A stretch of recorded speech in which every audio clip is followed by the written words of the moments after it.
بسم اللہ الرحمن الرحیم۔ دنیاوی مصیبتوں کی وجہ سے، پریشانیوں کی وجہ سے بہت سے لوگ موت کی تمنا کرتے ہیں کہ ہمیں موت آ جائے، اس سے بہتر ہے کہ ہم وہ یہ ان مصیبتوں میں ہیں۔ تو یاد رکھیں کہ دنیاوی مصیبتوں اور پریشانیوں کی وجہ سے موت کی تمنا کرنا شرعاً جائز نہیں ہے۔ بخاری شریف کی حدیث مبارکہ ہے، نبی پاک صلی اللہ تعالی علیہ وآلہ وسلم کا ارشاد ہے، جس کا مفہوم یہ ہے کہ حضور علیہ الصلوۃ والسلام نے فرمایا کہ تم میں سے کوئی مصیبت کی وجہ سے موت کی تمنا نہ کرے، ہاں اگر کرنی ہے تو پھر ان الفاظ سے کرے کہ اے اللہ عز و جل مجھے زندگی عطا فرما جب تک میرے حق میں زندگی بہتر ہے،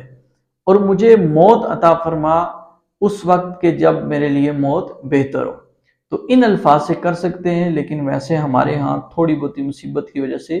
موت کی تمنا کر دی جاتی ہے، تو ایسا کرنا شرعاً جائز نہیں ہے۔